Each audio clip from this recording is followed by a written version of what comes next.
사람은 세상을 살아갈 때 저마다의 기준이 있습니다. 그것을 꼭 표면에 드러내고 자기가 언제나 의식으로 강하게 자각해서 이게 기준이야 라고 외치거나 되뇌이지 않는다 할지라도 내가 무언가를 선택하고 결정하고 판단하는 데에는 나름의 가치관과 나름의 기준이 있죠. 오늘 말씀에 보면 예수께서 자기의 영광으로 모든 천사와 함께 올 때에 모든 민족들을 앞에 모으고 또 양과 염소를 목자가 구분하듯이 심판할 그날에 대해서 얘기하고 있습니다. 그런데 거기에서 그 판단을 받는 대상들의 인식들이 나뉘게 되죠. 한 부류는 의인이라고 칭해지고 있는데 자신들이 그렇게 의롭게 행할 만큼 또 주님을 정말로 공경하고 또 주님의 뜻에 합당하게 행한 것처럼 그렇게 강하게 인식하지 못했던 듯 합니다. 그냥 소소하게 자기에게 주어진 별것 아닌 일들을 그냥 자기로서는 할 수 있는 한 감당한 그런 모습 속에서 내가 그렇게 큰 일을 했나요? 내가 그렇게 의롭게 살았나요? 이렇게 반문하는 것처럼 보입니다. 그런데 다른 부류는 내가 어느 때 이런 일을 하지 않았습니까? 나는 이렇게 저렇게 의롭게 바르게 했는데 내가 왜 그렇지 않다라고 주님은 판단하십니까? 이런 항변의 자세를 보이는 것 같아요. 그 본문을 읽어보면 이렇습니다. 그때 임금이 그 오른편에 있는 자들에게 이르시되 내 아버지께 복받을 자들이여 나와 창세로부터 너희를 위하여 예비된 나라를 상속받으라.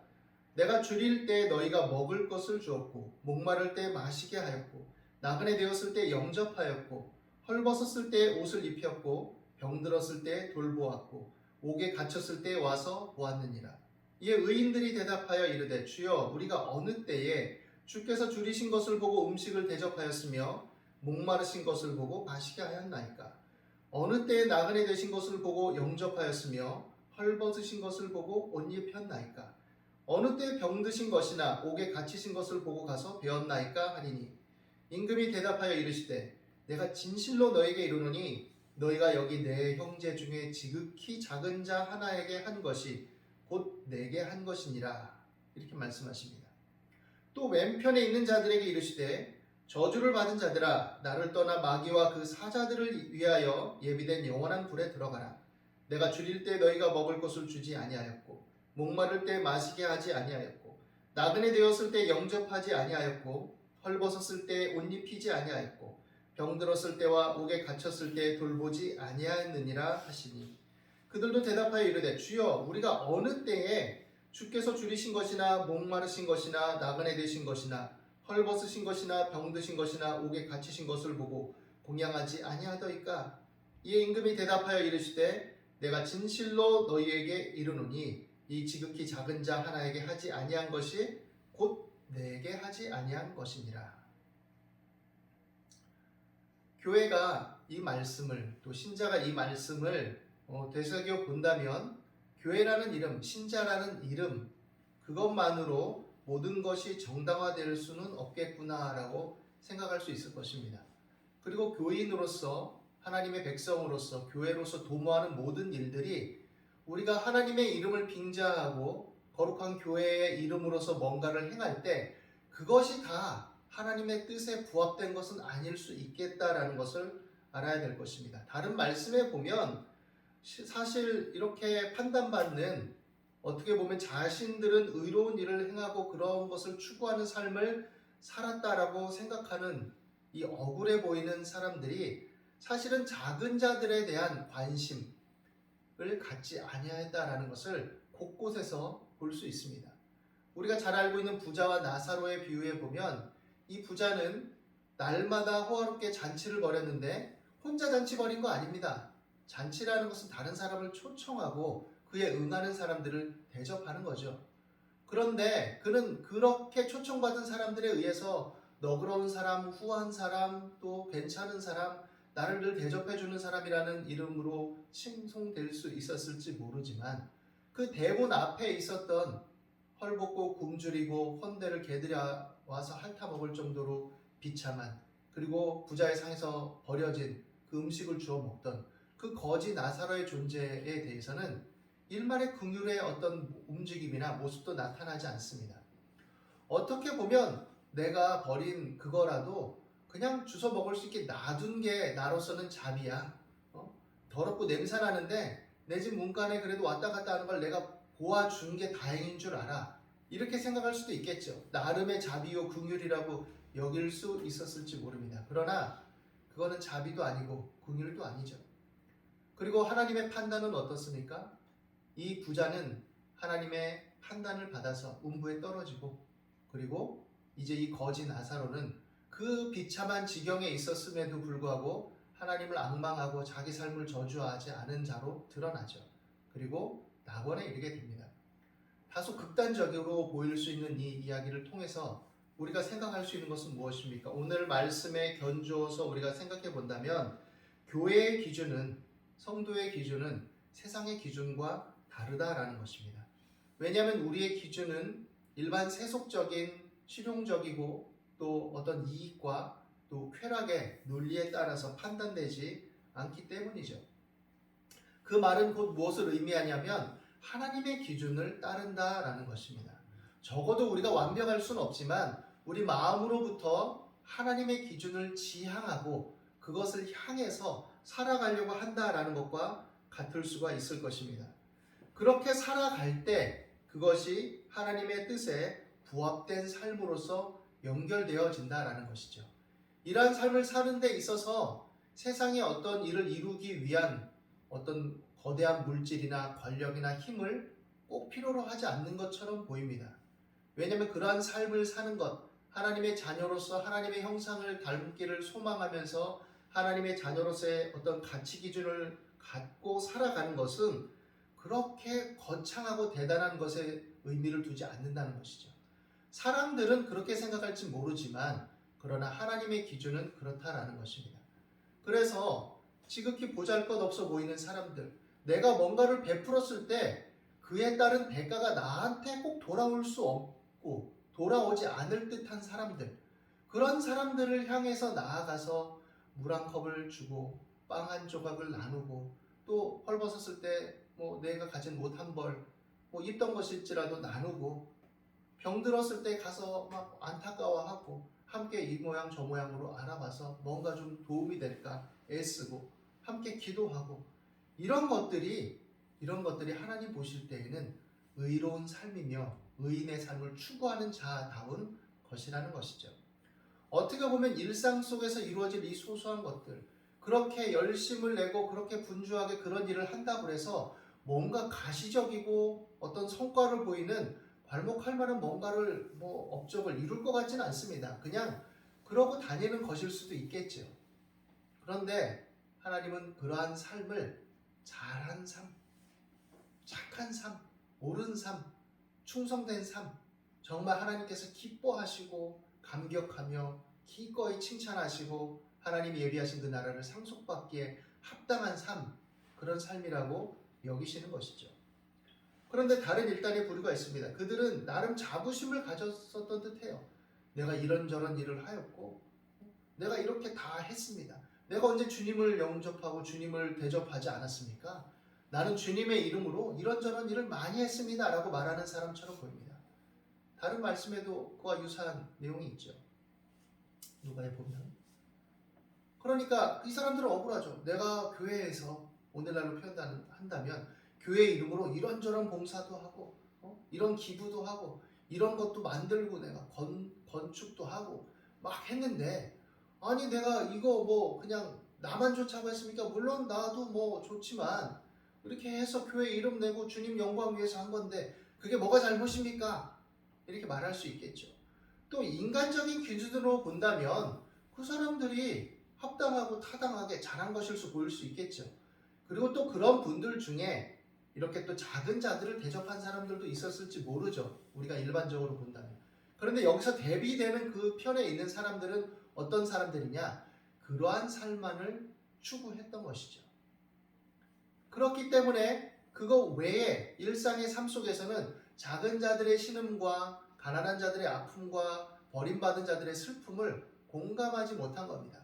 그럼 이런 사람들이 추구하는 경제적인 행위와 경제적인 삶의 활동들은 어땠을까요? 그들에 대해서 그렇게 공감하지 못하는 삶의 방식을 가졌을 것입니다. 그냥 세상의 논리를 잘 이용해서 적절하게 그것을 이용해서 돈을 벌고, 그렇지만 나는 하나님의 자녀니까 그 돈으로 좋은 일을 하겠다는 건데 뭐가 잘못이냐? 하나님 영광 위해서 쓰기 위해서 내가 이렇게 저렇게 돈 좀 벌겠다는데 다 그렇게 돈 버는데 나는 그들과 달리 그 돈으로 좋은 일 하잖아. 이런 논리가 있는 것이죠. 그리고 자신의 불법, 또 타협적인 행태들, 그런 것들을 합리화시킬 수 있겠죠. 어떻게 보면 그들이 구제도 하고 여러 일들을 할 수 있었을지 모르지만 자신들이 얻는 이익과 쾌락과 부의 어떤 가치들이 있기 때문에 그것들을 용인하고 나갈 수 있었을 것이라고 보입니다. 그런 이유로 인해서 주님은 합당치 않은 자들이라고 판단하시는 것이죠. 한편으론 그럴듯해 보이는 일을 했지만 한편으론 여전히 많은 사람들을 아프게 하고 슬프게 하고 힘겹게 하고 방임하고 방치하고 못 본 채 한 삶으로 연결되어 있다라는 판단이 그 속에 있다고 우리는 볼 수 있을 것입니다. 의인은 어떤 사람입니까? 의인은 하나님의 가치관을 추구하는 사람입니다. 물론 이 의인, 하나님이 인정하시는 의인이라 할지라도 그 삶이 다 완벽하고 완전한 의인이라는 뜻은 아닙니다. 하나님이 진정으로 인정하시는 의인은 그리스도 예수의 십자가의 은혜 안에서 자신의 죄인됨을 인정하고, 그래서 죄를 회개하고 하나님께 나아와서 또한 하나님의 은혜를 힘입어 값없이 죄사함을 받고 의롭다 하심을 얻었기 때문에 나는 여전히 부족하고 허물이 많지만 그럼에도 불구하고 그 은혜에 감사하여서 하나님의 의를 추구하는 삶, 하나님의 자녀다운 삶을 추구하는 삶, 이것을 지속적으로 추구하며 행해 나간다라는 것과 관련이 있는 것이죠.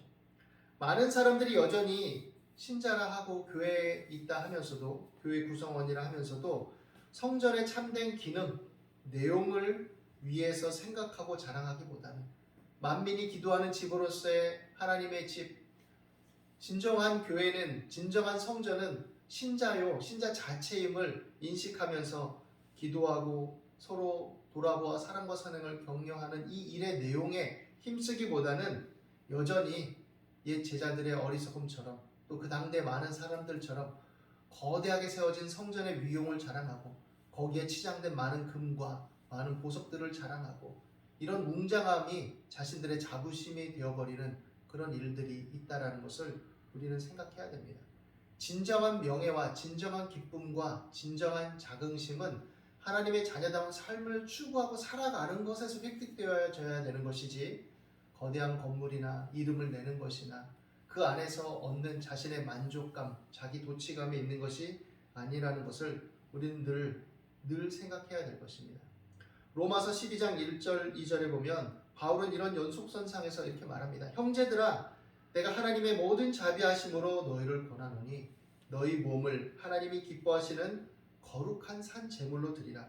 이는 너희가 드릴 영적 예배니라. 너희는 이 세대를 본받지 말고 오직 마음을 새롭게 함으로 변화를 받아 하나님의 선하시고 기뻐하시고 온전하신 뜻이 무엇인지 분별하도록 하라 라고 말했습니다. 그것은 삶의 내용을 의미하는 것이고 각 신자들이 살아가야 될 삶의 방향을 얘기하고 있는 것이죠. 너희 몸을 하나님이 기뻐하시는 거룩한 산 제물로 드리라 라고 말한 이 바울은 로마서 전체의 논지 속에서 이 이방인 선교를 하기 위해 로마 교회에 보낸 편지 속의 내용 속에 그들의 신앙적인 근본들에 대해서 다시금 다지고 격려하면서 자신이 이러한 일에 빚진 자로서 하나님의 일을 위해서 이방인들을 하나님이 기뻐하시는 거룩한 산 제물로 자신 몸을 드릴 자들로 하나님 안에서 이끌기 위해 이 일을 감당하니 나를 위해 기도하고 나를 위해 교회 이름으로 후원해달라, 이렇게 말하고 있죠. 거룩한 산 제물이라는 것은 무엇입니까? 그러한 삶으로의 방향 전환을 얘기하는 거예요. 종교적인 의식과 어떤 제도를 그 속에 거해서 종교적인 외양과 표피만을 갖추라는 말을 하는 것이 아니라 삶의 내용이, 살아가는 삶이 거룩한 산 제물로 내 몸과 마음을 드릴 수 있을 때, 그런 삶으로 귀결되는 것을 추구할 때 많은 이방인들도 기꺼이 하나님의 자녀가 될 수 있는 당연함이 있다라고 말하고 있는 것이죠. 그래서 하나님의 자녀됨은 유대인이라는 혈통이나 어떤 할례받은 자로서의 자부심과 전통적 긍지에 있는 것이 아니라 이방인이든 유대인이든 다 그리스도 예수 안에서 다 자신의 죄인됨을 깨닫고 하나님의 자녀된 삶으로 돌아올 때 그것이 진정한 의로움이며 하나님의 구원의 근거가 된다라는 것을 말하고 있는 것이죠. 그렇기 때문에 우리가 오늘 이 땅을 살아갈 때 하나님의 자녀로서의 어떤 믿음의 정체성을 확고하게 가지고 살아가야 됩니다. 어떻게 보면 우리는 이 하나님의 자녀로서 살아가고 교회 구성원으로 살아간다고 하지만 삶의 현장 속에 있기 때문에 이 세상의 한 복판에 있기 때문에 세상의 기준들로 인해서 시달릴 때가 있습니다. 여러 일들을 감당할 때, 또 여러 물건을 사고 팔 때, 어떤 일에 있어서 뭔가 비용이 필요할 때, 다른 사람이 어떤 면에서 나를 비교하고 비교 대상이 되어질 때, 또 스스로 뭔가 바른 삶을 추구한다고 살아가지만 여러 가지 힘겨움과 어려움으로 인해서 자괴감이 생길 때, 그런 갈등들이 왜 다가오지 않겠습니까? 제가 아는 어떤 한 목사님이 있습니다. 어저께 오늘이죠. 날로 치면 새벽에 1시 반에 잠깐 어떻게 통화를 하게 됐는데 자신이 이렇게 섬기는 한 그 외국인 노동자가 갑작스럽게 몸이 아파가지고 연락을 받았어요. 그래가지고 부랴부랴 119에 신고를 대신하고 정신없이 달려가서 그 사람이 있는 병원으로 달려갔습니다. 그래서 병에 대한 어떤 문제들을 체크를 하고 거기에 소용되는 비용이 또 지금 가지고 있는 게 없으니까 카드로 또 긁어서 하고 또 그렇게 하면서 새벽 4시 반에 집으로 귀가했다고 하더라고요. 그리고 나서 또 오늘 예배를 여전히 또 드리고 오후에 있을 또 오늘은 또 봉사 날인 걸로 알고 있는데 봉사를 위해서 분투해야 되겠죠. 저희 교회도 뭐 한 달에 한 번씩 또 제가 개인적으로 참여도 하고 또 예배 후에 2달에 한 번 정도 같이 가서 봉사하고 이런 일들을 같이 연합해서 하고 있는데 이 목사님도 갈등을 합니다. 항상 뭐 해도 끝이 없는 것 같고 뭐 그렇게 하지만 자신의 삶이 때때로 힘겹고 버겁고 그렇지만 이분은 갈등하고 괴로워하면서도 그 일을 안 하면 또 자신이 부대끼는 거예요. 그리고 그들이 진심으로 마음에서 우러나서 긍휼히 여겨지고 또 안타깝기 때문에 자신은 그 일을 떠날 수가 없는 거죠. 그리스도인들이라고 왜 갈등이 없겠습니까? 삶을 살아갈 때 왜 비교가 되지 않겠어요? 다른 사람 비교할 때 왜 힘겨움이 없겠습니까? 그러나 그 속에서 하나님의 자녀됨을 인식하고 또 하나님께서 적어도 나를 위해서 독생자를 보내시고 그 은혜를 힘입어서 내가 구원의 은혜 안에 거하게 되었다는 것을 믿고 알기 때문에 또 그것을 인정한다면 그러한 삶을 추구하는 것이 마땅하다라고 기꺼이 동의가 되는 것이죠. 우리 육신이 때때로 피곤하고 또 우리 정신도 여러 가지 스트레스와 힘겨움의 한계점들이 있기 때문에 때때로 갈등도 되고 불평도 나올 때가 있지만 그럼에도 불구하고 피곤하여 어그러진 무릎을 다시금 일으켜 세우고 우리 믿는 도리의 사도이시며 대제사장이신 예수 그리스도를 바라보면서 믿음의 경주를 감당하고 또 그러면서도 힘겨운 가운데도 소망 가운데 기뻐하고 감사하며 나갈 수 있는 거죠. 그 안에서 우리가 부름받았다는 사실을 기억하면서 삶의 여러 가지 다가오는 일들에 휩싸이고 넘어지지 않게 되기를 바랍니다. 그리고 원망과 불평에 극으로 치닫게 되지 않도록 자신의 마음을 살피고 또 그 은혜를 다시금 되새기면서 또한 예수 그리스도의 십자가의 은혜 또 하나님께서 우리를 위하여 베풀어 주신 그 은혜와 사랑 또 그런 어려움과 힘겨움을 예수님은 자신과 어떤 동일한 곳으로 여기셔서 항상 함께 하시고 안타까워하시고 아파하시고 동행하신다는 사실 그리고 우리는 다 알지 못하지만 지나보면 이런저런 짐을 우리가 지고 있을 때 주님이 대신 짊어지셨구나 그리고 또한 이런 길을 열어주셨구나 현실적으로는 암담하고 상식적으로는 이렇게 될 수 없는데 그 속에서 만남을 통해 또 일반적인 순리 속에 파고 들어오셔서 그 일을 이루셨고 우리로 하여금 이것을 감당하게 하셨구나 이것을 채워주셨구나 라고 깨닫게 될 것입니다.